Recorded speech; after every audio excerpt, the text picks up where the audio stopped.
Well, hello, hello, hello, and welcome to another episode of Ladies and Gents Listen Up. Well, I tell you, man, you all are listening and you're giving us some great feedback. So it's glad that we're doing something that's really serving the community. How are you today, Mr. Carpenter? I'm doing well, Dr. Liz, and you? I am doing well. I am well. I'm excited to get into today's topic. We have a positive spin on the stages of a loving relationship. Before we get started, though, don't forget to like, share, and subscribe. Share this information with somebody else. And you all are sharing, but don't forget to hit that subscribe button. Alrighty, let's get on over to Grandma's cookie jar and see what wisdom is in store for us today. You see, right off the top here, let's see. Sometimes the wrong choices bring us to the right places. Let me repeat that. Sometimes the wrong choices bring us to the right places. Wow, that's a positive spin on it. Let's flip it over and see what the other side says. It says, good things are going to happen. I think that's great. It does go along with today's stages of a loving relationship. And then, wow, this is good. But before we get started too and get too far in, we have a couple of viewers' comments that we wanted to share with you all. One of the comments was, well, actually everything stemmed from our talk or communication, a conversation last week when we talked about the role of a man. That stirred up quite a bit conversations there. Men need respect and women need love. So before we go any further with that one, I wanted to give credit where that topic actually came from. It was Mr. Edward Richardson from Detroit. Wanted to give him the credit for that. And also just to kind of salute him today because he's one of the gentlemen that actually still believes in dressing and believes in the style of a man and wearing a suit and all of that. So he's a perfect role model for our young men that are growing up. So thank you, Mr. Richardson, and thank you so much for watching and supporting. We also have a comment from Miss Nicole Gordy. Actually, I'm so thrilled that she's watching. I've known her over 30 some odd years and good friends and a sisterhood is really hard to find, so we hold on to those when we have them. So Nicole Gordy says, I really enjoyed the topic. Great perspective and discussion. Thank you, Nicole. I'm going to save Mr. John Cannons for last. I also want to acknowledge Sharon, who says loves this podcast. Second favorite. Thank you for watching as well. Mr. John Cannon, he says he's a friend of yours too. He says, I apologize. Yeah, he said, I apologize for the delayed response on the role of a man in the relationship. He says, great question for the listeners. Very simple, but yet serious question. As Christ is the head of the church, the man must be the head of the family spiritually and much more as Christ was. Should have put my sexy specs on, y'all, but here we go. For me as a man, this was hard, but after giving myself to Christ, I finally understood my favorite song, Amazing Grace. He says, love you, Brother John. That is awesome and amazing. Thank you. And thank you all. Yeah, go ahead. That's straight out of James chapter 1. Yes. So head of the household. Yeah, Christ is the head of the church. That's awesome, John. Thank you, John, for that comment, man. Right on, brother. Absolutely. And thank you all. So don't forget, share your comments in the comment section. We'll share them. If you have a topic that you want us to talk about, we'll talk about it, right? We'll have a conversation and do some great research on it. So let's get into today's topic. I pulled up a couple of stages in a loving relationship, giving credit to hopeful.com. So do you want to, let me just give the topics here and then we can kind of go back and forth. Okay. We talked about the stage. Well, this one says there's 7 stages of a loving relationship. They talked about the discovery. They talked about hide and seek. They talked about imperfections or discovering imperfections. Talked about trusting. That's real key. Talked about resting, right? And opening up. Talked about sharing. And then talked about intermingling with others in the family. Okay, and it says to love is to embrace and to stay steady, to be generous. Wow, that's awesome. That's awesome because and that's a little different take on what I'm going to talk about. So good. So we're going to rotate between the two. I'll do one and you do one, and we'll take it from that. Because when you're talking about the stages of a loving relationship, you got to realize one thing. That courtship is a runway. When you first meet a person to the time you and that person get into those final stages of that love and romance, it's a runway. And if you do the work in that journey called runway, you will definitely have a great relationship on the end because you got to realize you're building something. You're putting blocks in place.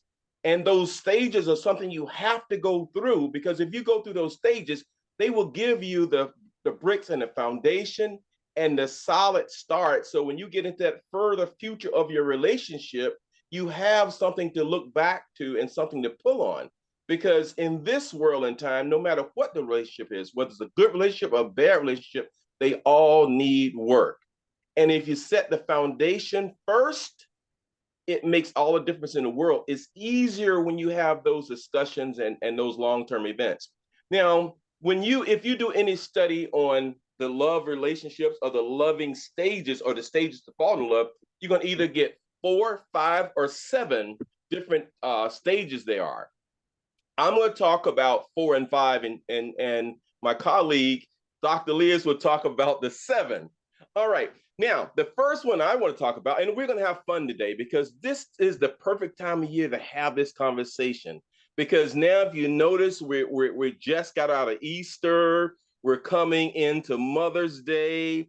People are graduating from college, graduating from high school. They're beginning to look at life again. The summer's about ready to start. And we want to make sure that you have the best summer possible. So to do that in your relationship, listen closely. And Dr. Liz and I are going to put some wisdom on you. The first thing on mind I want to talk about is called the infatuation stage or the romance stage. This is when you and that person first get together and everything is beautiful. You can't do anything wrong. All you see is the best of them. You just is so enamored in love and you just can't get out of yourself because this person you just met or just got involved with is so perfect, the perfect person for you. You can't see any fault of them. And that's great because this is when the bonding and the romance start. Some people call this a honeymoon stage. Some people call this romance stage, but it's the infatuation stage. Okay. Any comments about this stage, Dr. Liz? Absolutely. That actually coincides with the discovery stage when you're realizing that you have actually found a treasure, right? And it's just like you said, it's just and they've done some studies where they say your heart expands, the grass is greener, the sky is bluer, everything is just so amazing at that stage. So I'll throw it back over to you. Okay, but now caution in the stage, I got to put up a red flag. I got to put up a caution. If I was in football, I'd throw the flag and say timeout. You got to realize something. This will not last. It's as beautiful as it is, it will not last. So realize something, and that not last mean that person will something, there's something will start rubbing you a little bit. You start rubbing you a little different. You might think that, hey, man, she was so beautiful, or he was so handsome a while ago, and everything they said was great. Normally in my understanding, in my lifestyle, and what I've noticed, man, they couldn't talk. The young lady, when you first meet them, man, they can't, everything is perfect. Let's do this, baby. Okay. Let's do this, okay. But then all of a sudden, that okay mean hell no. We're not doing that. And that puts you into what's called the power stage. In the power stage, this is when you start flexing your muscles a little bit and then your character comes out and who you really are begin to show. And that's when your partner got to realize, is this who I want to be with or not? And this is a necessary stage because this is a stage that start norming. You start finding your position in a relationship. They start finding their position in a relationship. And this is healthy. This is healthy because this is what helps you build and you learn how to handle the conflicts. You learn how to settle disagreements. You learn how to compromise. And these are the things that give you character and give your relationship that stretchability. All right. On you, Dr. Absolutely, Liz. absolutely. That becomes the hide and seek is the same thing as what you're talking about here, where you both have hopes and fears, and there's this little dance that's going on, like you said. You said it's a power thing. This is where I think it's so important that we learn how to be honest, right? That we learn, and I talk about being the investigative stage, but this is where you learn, like you said, you learn about one another, and you learn the things that you like and you don't like. Because what is it, the 80-20 rule, I believe it is. You're Yes. not going to get 100%, right? Because everybody, we're all flawed, imperfect beings, right? But perfect in our own right. So this is where that stage comes in at. And when we realize that there are stages to it, then maybe we won't set the expectation that it's always going to be a honeymoon, right? To Right. where we can work towards having, like when there's conflicts or something, to where we can work through those conflicts by really getting to know one another, getting to know, each other or what have you. But we just don't have that false expectation that it's always going to be birds, always going to be tweet, tweet, tweet, and all of that, right? Roses. Yes, yes. And in this stage, Dr. Liz, it's very important you have to go through it. Because if you don't go through it now, when you get married or whatever your future is, you're gonna be seeing therapists, you're gonna be seeing psychiatrists, psychologists, you're gonna be seeing some of everything because you haven't put the structures in place to deal with the problems of your future. Your future is handled right in this stage. Stage two is what determines the quality of your future. So stage two is very, very important. When you start noticing the differences in your partner and your partner start noticing difference in you, when you start working through those things, it gives you the foundation for the future. So don't fret or don't hurry up and break up. Hey, I'm done. This bozo crazy. No, that's not it. It's the stuff that you got to work out. Okay. All right, let's go into three. My Well, that third is was before you say that third, but unless there are some blazing red flags that you find and you say, "Whoa, wait a minute, hold on," it's better to get out early than it is to stick it through when you know there's like, this right here doesn't line up with, like, knowing yourself is what I'm trying to say though. Knowing yourself, does this line up with your morals, with your moral compass, right? Does it line up? Does that person line up in there? Because if it doesn't, I don't know, or maybe you might need to see a therapist along the way so that you know yourself, to yourself you're being true. So go ahead to number three. so that bozo may not be so crazy. Okay. The third stage is a stability stage. Stability stage. Because if you made it through the power struggle, then things start leveling off. You start understanding, hey, look, maybe this bozo ain't crazy. Maybe it's just that, my expectation was a little different. And now that I've got to spend the time, and me and this person went through the struggle stage. Now we realize that we have something. And then when you start putting the pieces together and things start leveling off, and then you realize, what do you have? You realize you got a diamond in the rough, or you've got a gem, or you've got something that you can work with. And like Dr. Liz said, if it's those red flags are too red, no, you want to get bounced. But if those red flags are workable and doable, this is the stage that you get into that. That's when you start realizing what you have, and you and that person start building that future together. And that's when you start looking at each other and saying, oh, wow, isn't she wonderful? Isn't she lovely? Isn't Stevie he Wonder. great? Grand. I you, Dr. Liz. You start singing Stevie Wonder. What is it? Isn't she wonderful? Go ahead, Dr. I'm going to go to the next one, which is trusting. That's the transitional stage, right? Okay. Where if you're in a healthy relationship, it says that you can go through your vulnerabilities, and you're starting to really open up that trust, right? And so when you're opening up and you're learning how to trust that person actually will show you if they're trustworthy or not, because it's not always what's coming out of their mouth. It's actually what they're showing you, right? And what they're showing you, not just with interaction with you, but like I said before, when you're out somewhere, are they really honest and trustworthy? Because for me, that is so important. To be in partnership with somebody that you trust. So trusting is one of the great stage for you to learn how to open up and let down some of those walls. That's why we talk about doing your work ahead of time is so key and so important. So that if you've been through some relationships that weren't trustworthy, you're not actually dragging all of that baggage with you into a new relationship where when somebody does something that looks a little bit similar to what happened, it may not actually be that. So it kind of helps you to make sure that you're in a good space, and that you are able to fully trust. That's an in-between stage for what mine is. So that's a step to the next stage. But I want to piggyback on your trust. A lot of times people think trust means that you don't lie, or, you don't steal and all that. Yes, that's a great part of trust by not lying. But a big part of trust for me, especially in a relationship, is you have to be who you really are. You have to speak your own mind. You got to let me know what's in your heart and what's in your head.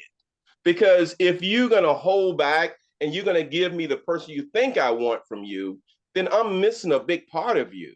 Because if I'm in a relationship with you, I want to know who you are. I want to know who that other person I have across from me. I want to know that person's values. I want to know that person's goals. I want to know what's important to that person, what's not important to that person, what's good and what's their boundaries. I want to know all of that. So for me, that's trust. That's Trust good. me that you're able to give me who you really are. You're able to be yourself with me every day. I see the good, I see the bad, I see the ugly. I see you when I don't want to come in your house and see all your stocking caps and all that kind of stuff. But but that's a part of it. That's But a yeah, part of it. and really what you said was important. What you said was so key because that's learning that the person wants to know those things about you, wants to believe in you, wants to, really get to know you. That's a deeper level of going into a loving relationship. Because if it's all about that person, just pleasing that person and, not really having a safe ground for you to be able to open up and be who you are, that's another something that, like, is this something that's important to me? People talk about the list all the time. They talk down about the list, but personally, I don't think there's anything wrong with the list. The list I write a lot of things down, and journaling and all that. That really helps you to really see what it is that you really want. Because a lot of times people don't even know what they really want, or what a loving relationship looks like. And I was gonna cover what I'm scared to say now. I was gonna cover that towards the end as part of our wrap up. But what it is, what Dr. Liz said, like she liked to listen journaling. Every step that we're doing right now is not the step of every relationship. Some relationships put these steps in different order. Some people go through these steps forever. It all depends on you and your partner. It's no right or wrong way. What we're giving you, what study says, the flow of a loving relationship and how it should be, and how a lot of study says. Because in one of the studies I did, the next step we're going into is called the commitment stage. And the commitment stage in some studies is the final stage. And that's a stage when you and that person have realized you have a loving relationship, and you and that person, you come together and you made a commitment to each other. And that commitment could be that, hey, we're engaged, we're exclusive, or it could be a marriage, or it could be a cohabitation. I can't even say the word. Cohabitation. Help me out, Dr. Liz. Cohabitation. That's it, cohabitation. That could be that. And I apologize. I'm just excited. Whenever I talk about loving and loving, especially this time of year, I just get excited. So bear with me a little. But cohabitation. So that's the thing it could be. But in this final stage, in one of the studies I've been, it's called the commitment stage. And the commitment stage is when you guys are building a strong, healthy relationship, and you've got something that you can cherish and something you can go into the future with. And that's a commitment stage. All right, turn it over to you, Dr. Yeah. Liz. Yeah, no, absolutely. And the other two, well, these kind of rolled together, was resting, right? And that was, opening up your heart, and then sharing, making sure that you're sharing, that you are, that you're living, you're singing, you're dancing together, that you're letting the person see who you are. Because, just a little secret, I'm a little quirky, right? So I have a I little, thought there was something I noticed about you.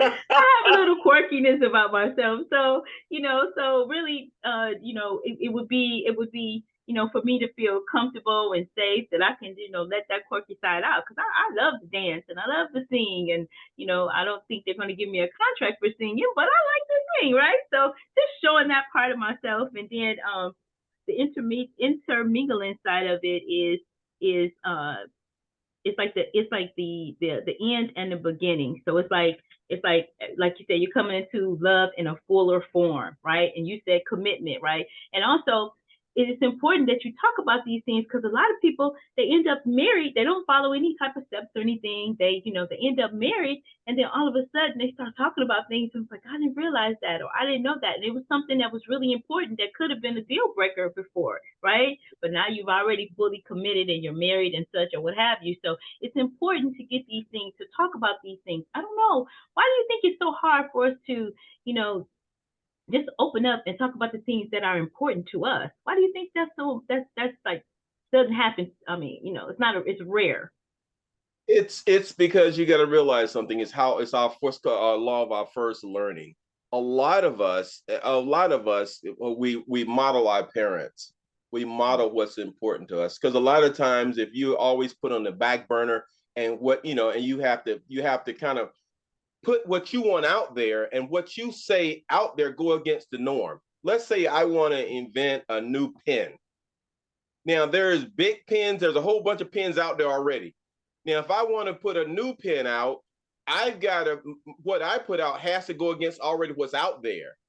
And it can be a daunting task for me to actually go against big and all the major pens. So I might keep my little pen thoughts to myself, because I don't want to be cut down or say mine ain't gonna work or negative.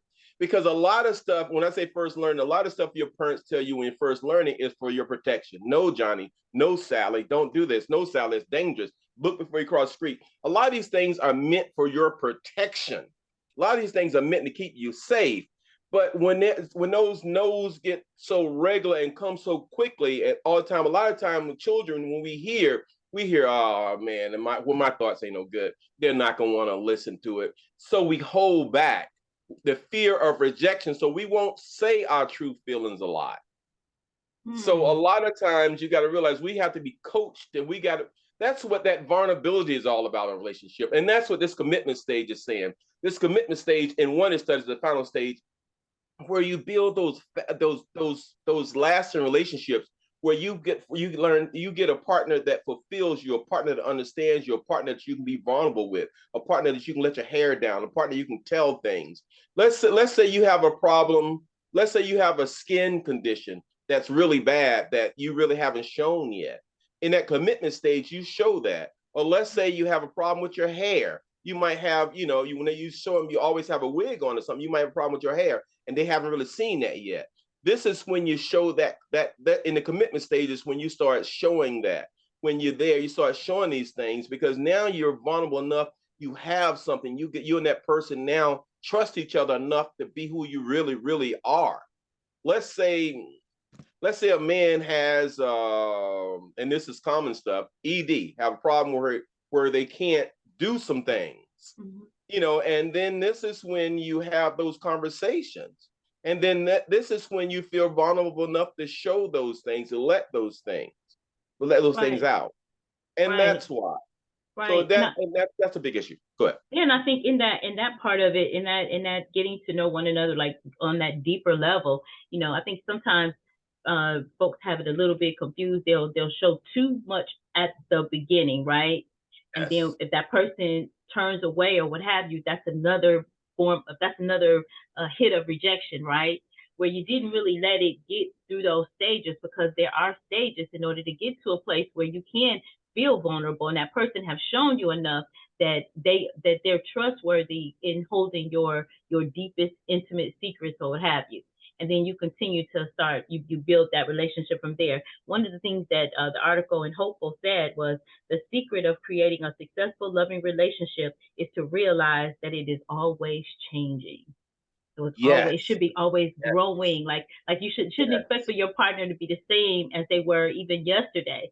They continue to grow, but you grow together and share Yes. Yes. together. And I think also one thing that I also wanted to talk about in a loving relationship is that sometimes when you haven't done your work and you have these insecurities, or you have codependency issues, or you're too clingy, you don't allow that person the time and the space to be able to grow. I think that goes a little bit deeper, like into trust issues. But that's why it's important to get ourselves to a healthy place, so that when that person goes out and they do, they show you that they're trustworthy and you trust them, they trust you, they go out into the world and they come back, they bring such some things that they can share, some things that they can share with you, and then you both can grow. And that's, a part of a healthy relationship and growing together. So I just think Yes. there's so much that, and when we talked about it earlier, we talked about how the heart gets bigger when you're in a loving relationship, how, just you're working through life with a partner,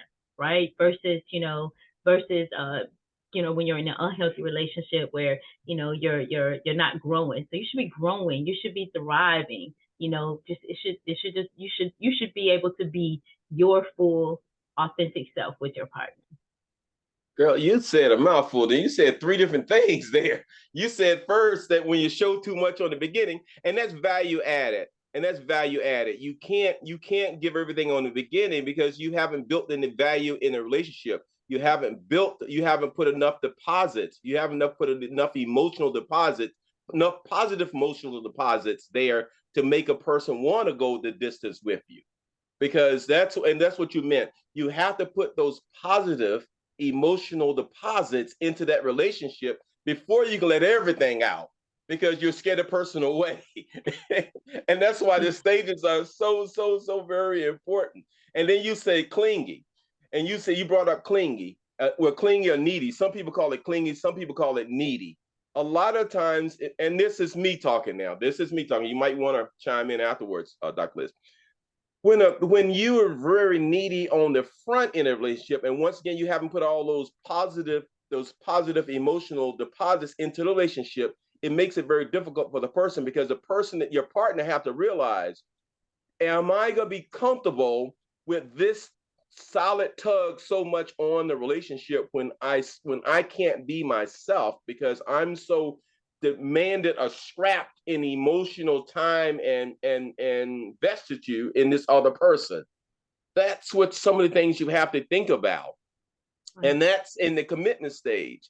And do you want to comment before I go into the next next things? Yeah, I do. I want to say that the cake, because this is something that I think we misunderstand, that the person that comes into your life, you should already be that full cake. I used to say this about my mother's, she used to make a beautiful, awesome 7-Up pound cake, right?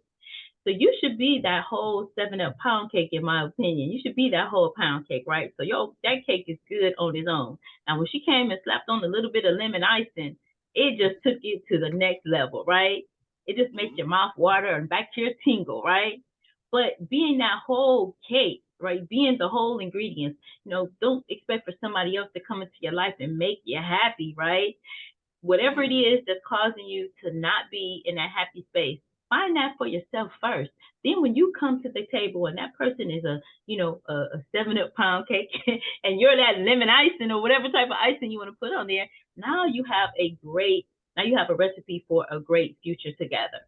But expecting somebody else to make you happy, expecting somebody else to take care of all your woes and all your everything or whatever, that's unfair to throw that into somebody else's lap. Well said, Dr. Liz. Well said, Dr. Liz. Okay, that's okay. The first study I was dealt, that fourth stage is the final in that study. Now, another study I did, let's have a fifth stage, and that fifth stage is called the bliss stage. This is when you're loving you and that partner. You know you're the right part, you're the right match. You got a great match. You guys are very, very, very blended, and you guys are enjoying life. And this is when you just love, you're falling more and more in love. And I think you said in one of the podcasts that if you have to be competitive, see who can love the best or love the most. Right. That's what this is. That's the blitz stage where you loving that person. And this is when you normally start wanting to have children because you have so much love you have to share. And this is when the couples begin to have generosity, be very generous, and they become givers. This is when they start volunteering and start donating money to charities and stuff, because there's so much love in them that it exudes, it just overflows, and they want to share with the world. And that's what one of the studies said. And that's the sixth stage. That's the fifth stage, which is called the bliss stage. The bliss stage. And you know what's something though? and I think if it's intentional, you can create that and propel that into your relationship. If that's what your agreement or commitment is, that we're gonna the only competition we're gonna have with one another is to outlove each other, right? And so if you come up with that and you say, okay, we've done all the steps, we've done the work, we're coming into the relationship healthy and whole, and just the regular issues that we may have, but we're always going to continue to. We're not going to go to bed like you can have these little rules with each other. We're not going to go to bed angry, because that's like a terrible thing to have to sleep on the end of the bed and everybody's holding on to the end, right? Because they don't want to touch. So we're not going to go to bed that way. And if you hold true to those things and you keep evolving and evolving with that, I think you can create that continued. I would say bliss. That's a good thing. But just like I love the movie 50 First Dates. Yes. Where the young lady had the amnesia and he had to make her love him every day. He took on the charge to make her remember and love him every day. And I think, wow, if we can grab that concept, wouldn't that be such an amazing, incredible whirlwind of a relationship? And I want to throw on that, but most people miss a part of that. They miss that it was a family, that her brother and her father and the other and her husband played a part in it. It was a family affair. Most people don't understand that, but when you marry or when you engage, you blended families. So the family has a very important role in your relationship, and most people don't get that from the movie, but I did. Go ahead. Got it. Yeah, well, the family started it, and then when he came in, he intentionally took on that charge. When he took on the charge and said, "Okay, I'm up for it because I do care enough or love enough." So what are some of your other thoughts? Because I guess we're going to start wrapping up a little bit. Yes. Can you do because I stopped at 5. I think you had 2 more. Do we cover all yours first before we start bringing this home? Yeah, we did. The resting, sharing, and intermingling were the 5, 6, and 7 stages of mine. I kind of mixed them in a little bit. Okay, I want to make sure we had it. Now realizing something, we covered this in about 4 episodes back when we had that long marathon of those 5 finding your mates when we did all the stories. We covered this then. We covered this because we said the stage of loving, and we said then we brought it a little different because we were talking about the science. So I'm going to go into the science of it for a little bit right now, and I was saving this for the end because some of this may be not as attractive as the other stuff we talked about. So I say this for the end. And the intimacy part of a relationship is the first you want to do. First is called hanging out. Is hanging out. You and that person, and I think you call it discovery. You and that person hang out together, and you start, oh wow, start hanging out. Then you become a thing. Man, this is us. We're a thing. Then you start exclusively dating. And then you start promising yourself to the other. Hey, look, you're mine. And okay, then you go into engagement. And then you do cohabitation, and then you marry. That's part of the science of it now. And the other part of the science of it is a level of intimacy, and that's physical, that's social, that's emotional, and this next one is kind of strange, but it works. It's intellectual. And when I saw that, I said, wait a minute, that's kind of hard. How do you put that one in there? So I looked at the word intellectual to make sure. And intellectual, yeah, it fits. When you start looking at intellectual and it's talking about, hey, it works. Because that was a hard one for me to understand. But intellectual, and the last one is called spiritual. Spiritual, going back to the roots, going back to the first mention law. Spiritual. Yeah. I want to get into that one just a little bit. That intellectual part of it too. All of it is absolutely important. Every last step of that, stage of that. But and I think if you don't have one of those, you'll be off balance, right? But yes. I wanted to talk about the intellectual just for a couple of minutes there. That intellectual one, and I didn't know ahead of time, but there is actually a small population of the world where that is their main attraction or major attraction, right? They fall in love with someone based on being able to intellectually stimulate one another, right? So having those deep conversations and being able to talk about that, we used to say this about in some of our other podcasts or episodes where, just I guess not just learning somebody's love language, but going even deeper to really understand and having that connection.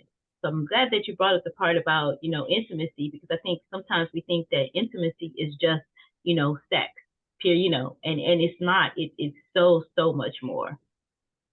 Yeah, and this is the last thing I will end on this. What we're doing here today, we're telling you what the loving steps of our relationship are, and we're giving you great information and great tips. But always realize when it comes to relationships, sometimes you need professional help. If you need that professional help, seek it. A therapist will bring wonders into your life. We don't want to shortcut, or we don't want to take that part of your development away. Some people, you need to go see a therapist. It's fine, it's okay. In our community and neighborhood, we don't do that. We frown on that, and that's wrong. That's Mm-hmm. wrong, because you sometimes you need the professional to help you sort through some of the things of your relationship.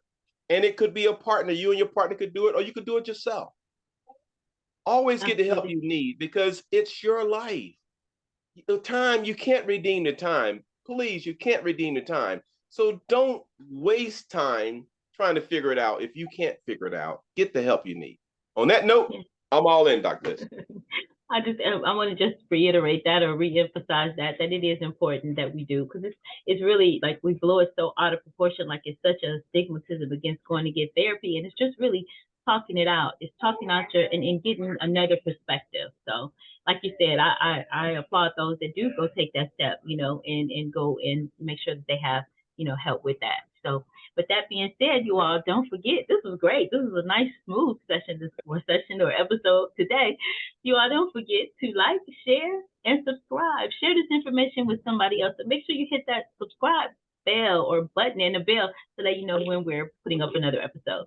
Alrighty. Because if, Bye for 'cause if now. you do that, Dr. Liz, good things will happen. Good things will happen. Alrighty. Bye for now. Y'all stay fearless.